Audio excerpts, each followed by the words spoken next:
Hey everyone, welcome to the video. This is Ben from Objective A, and today I'm finally doing the second part to the 90 days series, the 90 days of changing my life series. Only took me a month. It's a month later. It's the 31st of May today.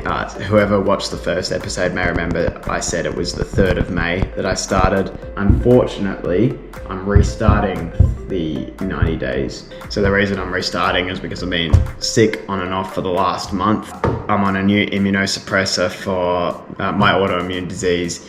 And you'll see why I mention this, because it actually has very much to do with the theme of the video that we're doing today. Today, we're talking about cold therapy / water / showers and the Wim Hof Breathing Method. So breathing as well. I'll link the Wim Hof Breathing Method below in the description if you want to check it out yourself. It's easy to do, easy to follow, and it makes you feel really good. The reason I'm taking up these two habits for the 90 days is mainly for my immune system, to have a healthier immune system, which, as I mentioned before, I'm on immunosuppressants. I have an autoimmune disease called colitis, ulcerative colitis. For those of you who haven't heard of it, you can just search it up, but it's basically the same thing as Crohn's, which most people have heard of. Crohn's is in your small intestine though, whereas colitis is in your large intestine or your bowel. It's the same thing.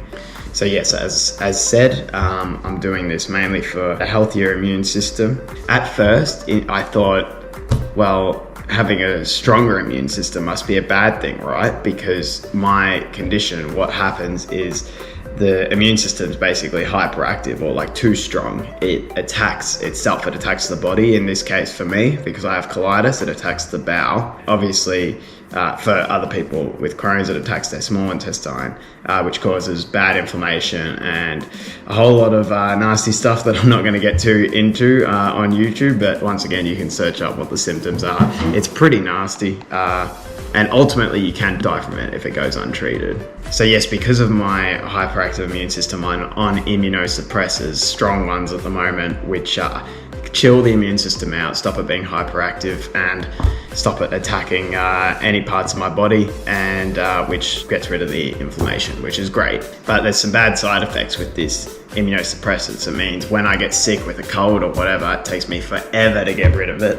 Often I don't react very badly to colds because my body's not fighting it very hard, but over the last month it's been pretty nasty. It's really knocked me about, so hence why I have been struggling to commit to the 90 days of changing my life process, because a lot of those activities there are high energy activities which require you to feel well. But I've done a couple of rounds of antibiotics, so that's made me finally start to feel a little bit better. What I figured out after doing a bit of research is that it's not necessarily just strengthening your immune system, the cold water and breathing.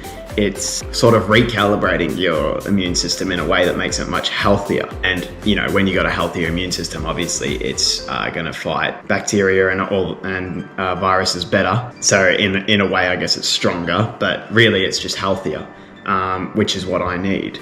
And this will mean, in theory, that once it's recalibrated, it won't want to attack its own body, which obviously it's not meant to do. So that is the major reasons why I want to do the cold water and the breathing.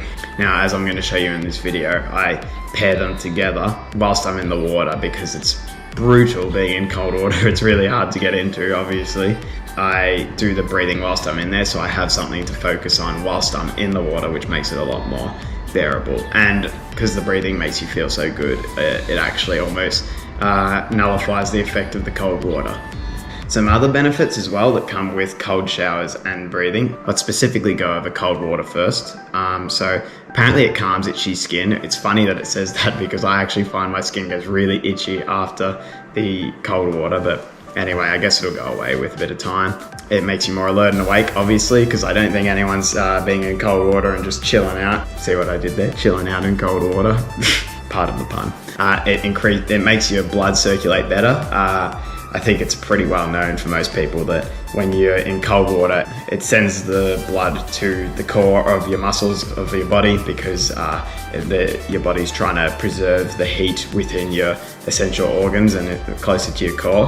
Whereas if you have like a hot shower, it brings the blood away from the core and closer to the surface of the skin, because your body's trying to, I can't remember the scientific term, but exchange the heat with the outside cooler air if it can. It's trying to cool down your blood and cool down your body.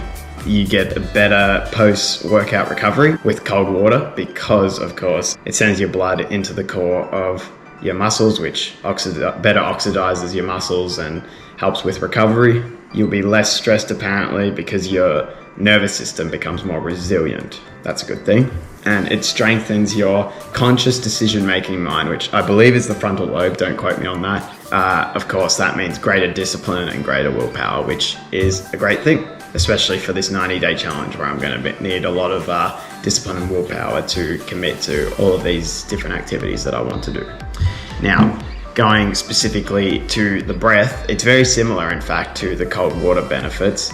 So you also have an improved immune system, as I mentioned. It improves your concentration, similar to improving your alertness and your awakeness with the cold water. Your brain's more oxidized, so you can concentrate better. Everything's more oxidized, in fact. It improves your mental well-being and health. I suppose that's because, well, for one, the breathing makes you feel so good, and also because it gives you some time just to relax and be in your head a little bit. When you get to address some of the crazy thoughts going around your head, it does improve your mental health a bit. Coinciding with your increased mental well-being, it'll relieve stress, which is another great thing. Also increases your willpower, similar to how the cold water strengthens your conscious decision-making mind. Going back to the cold water, if you're forcing yourself to get into that cold water, which is a really, really tough thing to do, as I'm sure anyone can imagine, it'll strengthen that part of the brain. It's like a muscle. If you're doing reps with it, it will become stronger, obviously, because your brain is like a muscle, I suppose. And the breathing, I suppose, increases your willpower too, because, well, oxidative benefits, I suppose, and also because you're forcing yourself to sit down for 10 or 20 minutes and do that breathing. It'll give you more energy, the breathing as well, apparently. I suppose, when you got more oxygen, you got everything's going to be better, including your energy. That makes perfect sense to me. So I hope I made these habits sound appealing to you. If you want to take them up, if you think they'll benefit you, go ahead, of course. Thank you very much for watching, everyone. If you liked the video, please leave a like. Please do it for the YouTube algorithm anyway, even if you didn't like it. Please comment your thoughts on the video, good or bad. Please subscribe and turn on the notification bell if you want to see more. This has been from Objective A. Thank you very much for watching. Have a good one, guys. Cheers.